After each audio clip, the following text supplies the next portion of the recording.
Today, I'm going to show you an automated lead research system that creates full sales intelligence reports in about 2 minutes on any prospect. If you have ever prepared for a sales call, you know how much work this can be. You go to the prospect's LinkedIn profile, read their recent posts, check out their company website and maybe even their LinkedIn company profile, all the way to make this conversation feel tailored and personal. And you repeat this for every single lead. It takes endless, and most of the time you probably still walk into most of the calls a bit underprepared. But what if I told you that there is a way to fully automate this entire research process? One trigger and the system goes out, scrapes all your data, and then an AI compiles everything into a personalized sales report, all with engagement hooks, talking points, all while you grab a hopefully good cup of coffee. I have been building production-grade AI systems since 2016, long before the hype around AI and automation started. And if you don't know me yet, my name is Steven, and I'm the owner of Synapse, an AI and automation agency where we build systems like these day in and day out. And I'm using this exact workflow also in my own business. This video is part of a little series of 3 videos where we will expand on that system week by week, all the way to a bulk lead generation and full personalization system for outbound messages. So stay tuned for the coming videos on my channel. But let's start small. In this video, I'm giving you a bit of context on the use case first, and then how you can plug this system into your existing tool and tech stack, followed by a demo and walkthrough of the automation so that you can customize the system for yourself and your needs.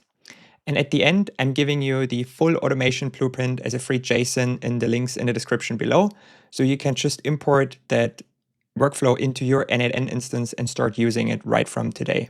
All right, let's get started. So the problem that we're going to tackle in this video is what I honed in on a little bit already is when you're preparing for a sales call, then you probably spend quite a lot of time, 15, 45 minutes, something in that range usually, with a bunch of systems open. You have the CRM with contact details and some information around the lead.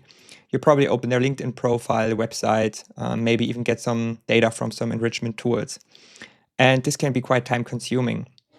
And the solution that I'm showing you in this video is that you have some sort of trigger, and I will touch on that in a second, what these triggers could look like. But in this case here, let's assume you have some sort of trigger in a CRM, for example, when a contact got created, and then the automation will go and run for about 2 minutes, go to all of these sources, and then feed the data back into the CRM so that your sales rep, for example, has a full report on the lead. And the system that I'm going to show you is pretty versatile. You can just, really your imagination is the limitation here on how you can use that. For example, on the triggers part, you could have this just run manually via a button or form or whatever. You can plug this into a type form submit, for example, when a lead registers on a form on your website or downloads a lead magnet, something like that. Could be also when they book a call with your booking link, or as I mentioned before, directly into CRM when a new contact gets created. Then the AI will run and create all of these reports and gather the data, and then you can output the data into various destinations. In this case, I'm showing you an Airtable base because that's something you can just copy and paste from my sources.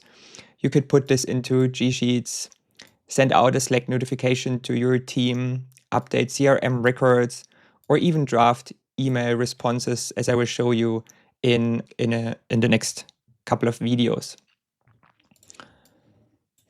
And what the research engine does then is once it receives one of these triggers, it will go to the LinkedIn's person profile, gather data from this particular person. It will read their most recent posts.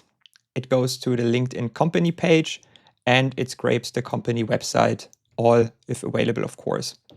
Then the AI generates the reports and outputs them into your target destination. So how do these reports actually look like? I have prepared 2 examples on myself. So take this with a grain of salt because I'm essentially trying to sell my own services to myself. But how do these reports look like? Here we do have a report on a person. And the system will create a decision-making profile, how the authority of that person looks like, what their current challenges and priorities may be. Then an AI and automation readiness report, a fit assessment if you define your ICP properly, how well they fit your ICP, which you can then use, for example, for automated lead scoring to direct that lead to the right sales rep, or maybe even an automated reply only. Then personalization opportunities that we were going to use in one of the future videos for some outreach, or personalized responses depending on the trigger, and some outreach strategies with different angles, value props that you can pitch, and so on. And the sales report for the business is kind of similar, but on a business angle, obviously. So you would get a business overview, what this business looks like, what their target market may be, and so on.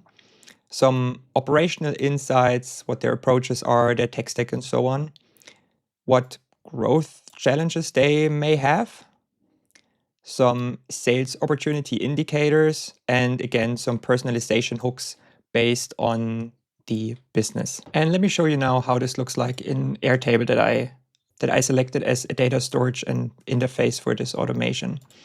So here I have just a simple people's table in this Airtable base. So if you're not familiar with Airtable, it's basically similar to a spreadsheet with some enhanced ways of linking data and calculating fields and so on. And I have created a person myself here in this case. And all you need to enter is, if you want to, just the first name, the last name, an email address, the LinkedIn URL, the website URL, and the organization's LinkedIn URL. And the system will then gather as much data as possible. So if you don't have all of these links, the system will detect that and just leave the sources out. Then you can click on enrich that particular lead.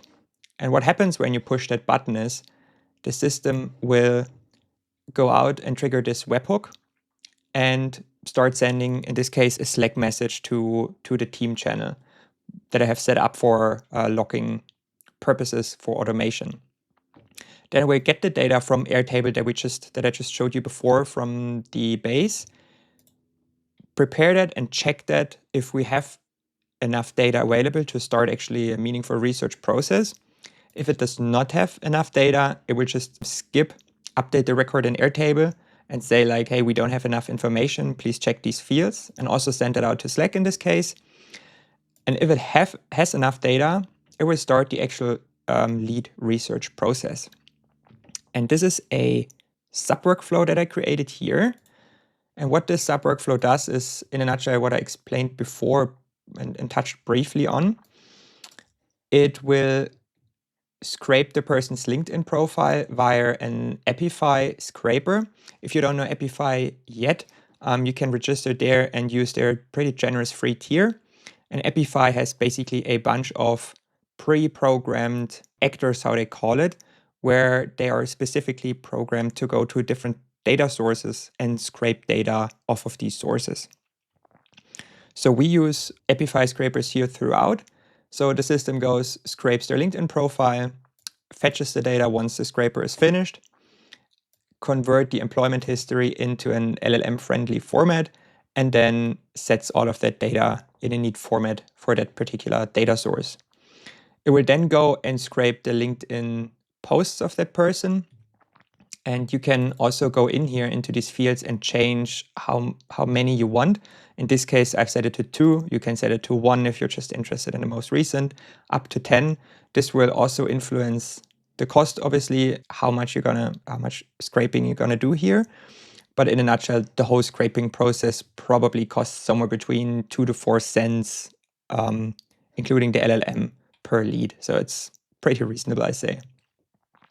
Then does the same thing, gets the data once finished, and then converts everything for the LLM. And the same happens for the company profile. So as you can see here, at least we need to have the person's LinkedIn profile for the whole process to do something meaningful. But for the company's LinkedIn profile and website, there are some if nodes set, so the whole thing stays optional. You can or cannot provide these, And depending on if you provide them, it will be able to gather more data. So the system then also scrapes the company, prepares the data for the LLM, sets it, and the same for the website. Again, for the website, you can change a few parameters here, but don't worry if you don't understand any of those. You can just leave them as are. The most important parameter here might be the max crawl pages. So in this case, I just set it to 1, and it will only exclusively scrape the exact URL that you gave in the Airtable base. But if you set this to, I don't know, 5 or 10 or something, the scraper will actually crawl and find follow-up links from that initial page, like maybe an about page, a blog post or something like that, and just see what it can find and scrape all of those. And all of those will be also inserted into the LLM prompts. Then if the scraping succeeded, it will get the data and prepare it again for the LLM. And then the magical AI steps happen. So if company data exists at all, if we only use the personal section before, the system will not create the company report because it simply doesn't have any data. But if there is company data existing, it will create the company report on the person. And here is the prompt that you can modify also for your business if you want to. Like if your sales intelligence report should look different to what my reports look like, you can adjust those here. There is like a bunch of data from the previous research steps ingested, and then an explanation of how the sales report should look like and what the system should create. You can also, of course, modify that. Super important here at the bottom, keep this one in for sure, that you avoid the model to hallucinate any data that is not existing from the actual research data. And then the same happens for the person report. Again, you can also adjust the prompt here, and then the final output will be set. Will be hand over back to where we left off in the main workflow. So the sub workflow gives out all of this data and then on error either updates it that something failed. So we see that in Airtable, or it updates the lead and sends out a Slack message that the research was successful. In Airtable again, this looks as following. So you can just scroll down here. You will have different status messages depending on what happened. But in a nutshell, you will see the person report and the company report if data provided, and then some other additional data is scraped. You can also unfold these hidden fields. There are a bunch of things from LinkedIn that get filled out depending on what the model found. All right, and there you have it, a fully automated system that does all these sales call prep for you. If you're interested in how you can expand on that system, I will show you in the next video how you can upscale this to do lead enrichment at scale in bulk. And in the video after that, I will show you how to use that to do personalized outreach and create highly personalized messages to any lead that you want to send them to. Please check out the links in the description below. You will see the free blueprint of this automation and also a link to the Airtable base. You can just copy and paste that and get started. And make sure to hit the subscribe button to stay tuned and don't miss out on the next videos. Thank you very much and see you next time.